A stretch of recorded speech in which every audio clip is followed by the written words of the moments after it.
Bonjour les amis, bienvenue sur ce nouveau podcast du site commentphotographier.com. Alors aujourd'hui je voulais vous parler, j'en ai parlé un petit peu brièvement dans le podcast précédent, mais c'est vrai que je me suis posé la question, j'en ai pas parlé, c'est le mode programme. C'est vrai qu'on a souvent évoqué dans les différents podcasts le mode priorité vitesse, le mode priorité diaphragme. On n'a pas parlé dans le détail du mode manuel non plus, mais le mode programme, ça peut être intéressant d'en parler dans un épisode, comme je le fais aujourd'hui, parce que c'est un mode qui est souvent délaissé, qui est méconnu et qui n'est pas beaucoup utilisé. Et c'est un mode qui a l'intérêt d'être un mode relativement didactique et intéressant quand on débute. Ou pas que, mais bon. Le mode programme, on peut dire aussi que c'est le mode priorité ISO, priorité sensibilité ISO. À la différence des autres, on est priorité vitesse ou priorité diaphragme. Le mode programme, ça sera la priorité à la sensibilité ISO. C'est-à-dire qu'on va imposer une sensibilité ISO à l'appareil photo, et l'appareil photo va nous proposer un couple vitesse-diaphragme adapté pour qu'on ait une bonne exposition. Alors après, à nous de moduler ce couple vitesse-diaphragme en tournant la molette de notre appareil photo.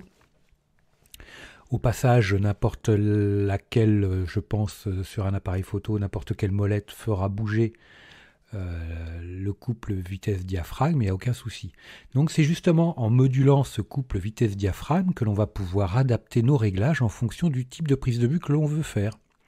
En effet, si vous faites par exemple de la photo de portrait, donc du portrait en mode programme, on va prendre une sensibilité ISO à chaque fois adaptée à la lumière du jour. Si on est en extérieur, par exemple il fait beau, on a du soleil, donc je vais prendre 100 ou 200 ISO, peu importe. J'ai besoin, enfin non, pas peu importe, excusez-moi, non, c'est pas du tout le cas, bien au contraire. Non, parce que pour faire du portrait, j'ai besoin d'avoir un diaphragme complètement ouvert et une vitesse qui ne descende pas en dessous le 60e de seconde. Donc, il va falloir que j'ai une sensibilité ISO qui ne soit pas trop haute. Donc, de toute façon, ça va préserver la qualité de l'image. Donc, 100 ou 200 ISO, ça devrait aller. Ensuite, on voit le couple proposé par l'appareil photo et on va tourner la molette pour arriver à avoir un diaphragme relativement ouvert. Et mécaniquement, ce diaphragme à pleine ouverture va nous proposer une vitesse relativement rapide et confortable pour pouvoir faire nos photos. Donc voilà un peu l'usage du mode programme pour du portrait. Si on fait de la photo de paysage, bien on va avoir à peu près le même raisonnement, sauf que à l'inverse, là on n'aura pas besoin, on ne va pas chercher à avoir une ouverture complètement ouverte pour avoir un fond bien flou pour du portrait, mais à l'opposé, on va chercher à avoir une profondeur de champ, une zone de netteté la plus importante possible avec un diaphragme fermé. Surtout si on a un premier plan relativement proche de nous. Donc on va tourner notre molette pour que le diaphragme fermé se ferme. Voilà, que je parle correctement. Une fois que le diaphragme proposé par l'appareil photo nous convient, par exemple F9, F11, en fonction de nos besoins, on jette un œil à la vitesse proposée. Si cette vitesse est un peu lente, si on a un trépied, la vitesse, c'est pas un problème, tout va bien. On est sur trépied, donc on assure. Par contre, si on est à main levée, la vitesse sera importante pour nous, parce que si elle est trop lente, donc on risque d'avoir des problèmes. Donc à ce moment-là, si la vitesse est en dessous le 30e de seconde, par exemple, on va monter la sensibilité ISO pour que la vitesse s'accélère. Et s'il le faut, on rebouge notre molette pour retrouver notre bon diaphragme et on aura une vitesse plus rapide en fonction de ce qu'on aura augmenté en sensibilité ISO. Je vous rappelle, plus vous montez la sensibilité ISO, plus le chiffre de sensibilité ISO est élevé, plus l'appareil photo est sensible à la lumière et plus vous éclaircissez vos images. Et plus votre chiffre de sensibilité ISO est faible, quand on descend vers 100, qui est le minimum, 100 ou 50 en fonction des appareils photo, l'appareil photo sera moins sensible à la lumière et les photos vont s'assombrir. Donc, pour le paysage, on a vu un peu la manip. Pour les photos de sport, là c'est pareil, on va adapter la sensibilité ISO à la luminosité du moment.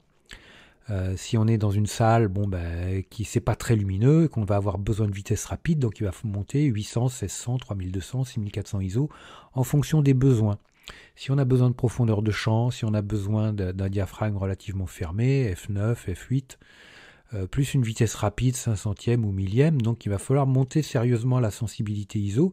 Donc on prend une sensibilité ISO qui va nous permettre d'avoir les bons réglages couple vitesse-diaphragme adapté à nos besoins. Par exemple, je dis n'importe quoi, mais un F8, si on est loin, on n'a pas besoin d'une très grande profondeur de champ, mais F8 avec un 500e de seconde, donc on pourra éventuellement, sur une salle qui n'est pas très lumineuse, avoir un 6400 ISO. Éventuellement, ou 3200, je ne sais pas. Tout va dépendre de l'optique, de l'appareil, de plein de choses. Et puis de la luminosité, bien sûr, parce que les cas ne sont pas chaque lieu, chaque image est différente. Donc voilà, vous avez ce besoin-là, donc vous montez la sensibilité jusqu'à avoir ce bon couple vitesse-diaphragme, tout simplement. Après, ce qu'il faut savoir, c'est que en mode programme, si vous bougez dans votre cadre, si vous bougez le cadre de l'appareil photo, enfin changez de sujet, on va dire, le couple vitesse-diaphragme va bouger également. Donc la mesure sera différente à chaque fois.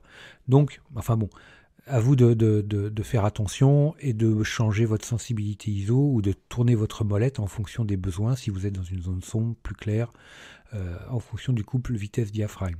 Donc ça demande à avoir certains petits automatismes, une certaine gymnastique, mais ça fonctionne très bien de toute façon en général. Donc voilà, si vous êtes débutant, vous pouvez essayer d'utiliser le mode programme, ou même si vous n'êtes pas débutant, vous pouvez tester ce mode-là, parce qu'il fonctionne très bien, parce que sinon il ne le mettrait pas sur les appareils photo. Et je trouve que oui, c'est quand même un parent pauvre qui est peu mis en avant. Je suis premier à ne pas le vendre non plus dans mes formations, dans mes propos, puisque je suis plutôt l'adepte de mode priorité vitesse ou mode priorité diaphragme, ou alors le mode manuel quand c'est nécessaire. Mais autrement, voilà. Donc, attestez le mode programme, faites-vous plaisir, allez à l'aventure avec lui, et je suis sûr que vous aurez de belles expériences. Voilà les amis, écoutez, un petit like, moi ça me fera super plaisir. Moi je vous like super fort, comme d'habitude. Laissez-moi plein d'étoiles, abonnez-vous au podcast, abonnez-vous à la chaîne, un petit commentaire si vous avez des questions, j'y répondrai avec plaisir. Et puis je vous dis à très vite pour de nouvelles aventures. Et n'oubliez pas de partager les podcasts également. Ciao. Dernière petite chose avant de se quitter, si ce n'est pas déjà fait, je vous encourage à faire partie de ma liste de contacts pour bénéficier de conseils quotidiens, d'astuces photographiques, de choses vraiment utiles et intéressantes à connaître, à savoir, ou à se faire rafraîchir la mémoire sur certains sujets. Il y a toujours un intérêt à avoir un petit lien entre nous au niveau quotidien. Il y a aussi quelques réclames commerciales, je dirais, de temps en temps. Voilà, donc n'hésitez pas à aller voir sur les formulaires du site comment-photographier.com. Vous en avez sur les articles au niveau de la colonne de droite ou autrement en bas d'article, vous avez des formulaires un peu partout et vous pourrez comme ça ainsi faire partie de la liste de contacts. Autre chose également, actuellement il y a 50% de réduction sur toutes les formations du site commentphotographier.com.